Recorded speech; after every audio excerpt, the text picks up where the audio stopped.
आगे बढ़ेंगे। दिल्ली में एमसीडी चुनावों को लेकर सियासी पारा गर्म है। इस समय में कई नेता टिकट न मिलने के चलते बागी हो जाते हैं। ऐसे में भाजपा ने बड़ा एक्शन लिया है। एमसीडी चुनाव से पहले दिल्ली बीजेपी ने एमसीडी चुनाव में पार्टी के आधिकारिक उम्मीदवारों के खिलाफ उतरे बागी उम्मीदवारों के रूप में चुनाव लड़ने वाले 11 कार्यकर्ताओं को पार्टी की प्राथमिक सदस्यता से 6 साल के लिए निष्कासित कर दिया है। इससे पहले भी दिल्ली में एमसीडी चुनावों को लेकर भाजपा में आपसी रार देखने को मिल चुकी है। कुछ दिन पहले ही दिल्ली की चांदनी चौक वार्ड नंबर 74 पर भाजपा के सिंबल पर 2 प्रत्याशियों ने दावा ठोका था। इस मामले में पार्टी ने हरिओम गुप्ता को 6 साल के लिए सस्पेंड कर दिया था। तो दिल्ली में लगातार बीजेपी के नेताओं के बीच रार नजर आ रही है। कुछ कार्यकर्ता ऐसे हैं जो कि पार्टी के उम्मीदवारों से नाखुश होकर उन्हीं के खिलाफ बागी होकर चुनाव में उतरने की तैयारी में थे।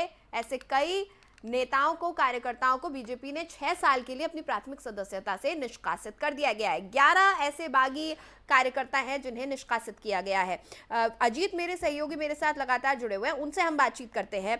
अजीत, दिल्ली एमसीडी के चुनाव इस बार बहुत ज्यादा चर्चाओं में आ रहे हैं। चाहे आम आदमी पार्टी की बात करें, चाहे बीजेपी की, दोनों पुरजोर कोशिश कर रहे हैं। इस बीच बीजेपी खेमे में भी काफी उथल पुथल मची हुई है। बिल्कुल नीतीशा, बताना चाहूंगा जिस तरीके से आने वाले एमसीडी चुनाव को लेकर के दिल्ली में लगातार प्रचार अभियान जारी है, वहीं एक दूसरे पर आरोप और प्रत्यारोप का दौर भी लगातार जारी है। इस बीच जब जिस तरीके से एमसीडी में टिकट का बंटवारा हुआ तो कई ऐसे कार्यकर्ता उतरे जिन्होंने पार्टी के खिलाफ, जब उन्हें टिकट नहीं मिली तो उन्होंने पार्टी के खिलाफ बगावत पर उतर आए। अब उनमें से कई ऐसे भी हैं जो टिकट न मिलने पर मैदान में निर्दलीय उतर गए, तो कई ऐसे भी हैं जो बीजेपी के खिलाफ प्रचार कर रहे हैं। तो पार्टी की तरफ से इन्हीं चीजों को देखते हुए ऐसे 11 नेताओं को चिन्हित किया गया है जो या तो निर्दलीय उम्मीदवार के तौर पर मैदान में उतरे हुए हैं या फिर भाजपा के खिलाफ प्रचार कर रहे हैं। उन 11 लोगों को जो भाजपा है उनकी तरफ से निष्कासित कर दिया गया। आने वाले 6 साल तक के लिए उनको निष्कासित कर दिया है, चाहे वो प्राथमिक सदस्यता की बात हो या अन्य पदों पर हो। तमाम चीजों से भाजपा ने इन 11 लोगों को निष्कासित कर दिया है। तो ऐसे में अब सबसे बड़ी चीज यही है कि साफ तौर पर देखा जा सकता है कि किस तरीके से भाजपा इस चुनाव के मद्देनजर एक्शन मोड में है।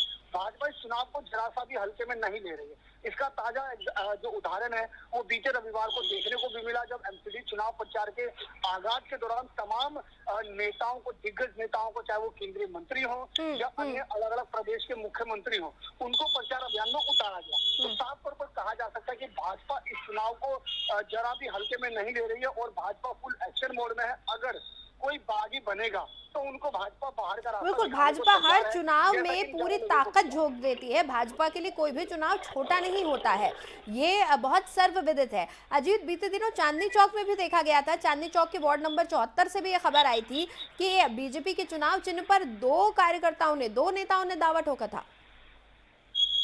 बिल्कुल नीतीशा, जैसा कि मैंने कहा, चाहे वो चांदनी चौक हो, मुंडका हो या दिल्ली के और अन्य इलाके हो, ऐसे तमाम इलाके हैं जहां पर भाजपा के जो नेता हैं वो भाजपा के खिलाफ मैदान में उतरे। जब उन्हें तो उन्होंने बागी बनते हुए निर्दलीय के रूप में मैदान पर चुनाव लड़ते हुए दिखाई दे रहे हैं और अपना जो चुनाव आने वाले 4 दिसंबर को लोगों से वोट की अपील भी कर रहे हैं। तो इन्हीं सब चीजों को देखते हुए भाजपा ने ये जो रास्ता है, ये रास्ता अपनाया और तमाम सोच विचार के बाद इन 11 लोगों को पार्टी से बाहर का रास्ता किया है। जी नीतीश।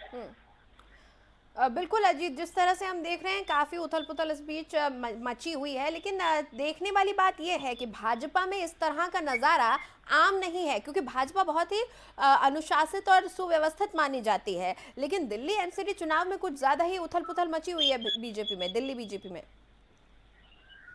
बिल्कुल नीतीशा, जिस तरीके से भाजपा का ये एक्शन आया है, भाजपा जिस तरह से एक्शन मोड में है, बीजेपी ने साफ क्लियर कर दिया है कि इस समय सिर्फ और सिर्फ सभी, चाहे वो निचले तबके के कार्यकर्ता हो या ऊपर लेवल के मंत्री या दिग्गज नेता हो, साफ क्लियर कर दिया कि आपको समय एकजुट होकर भाजपा के लिए दिल्ली में आने वाले 4 दिसंबर को जो चुनाव होने हैं उसमें प्रचार करना है। और साफ तौर पर दिखा दिया आप आगे बनेंगे तो आप बिल्कुल, बीजेपी ने बहुत सख्त दिशा निर्देश दिए हैं, बहुत सख्त संकेत अपने तमाम कार्यकर्ताओं को दिए हैं। बहुत बहुत शुक्रिया अजीत इस बातचीत के लिए।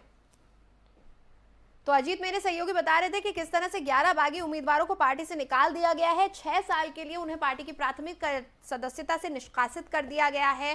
कई ऐसे कार्यकर्ता थे जो या तो पार्टी के खिलाफ प्रचार कर रहे थे या फिर बागी होकर निर्दलीय चुनाव मैदान में उतर गए थे। ऐसे तमाम कार्यकर्ताओं को बीजेपी ने निष्कासित कर दिया है अगले 6 साल के लिए।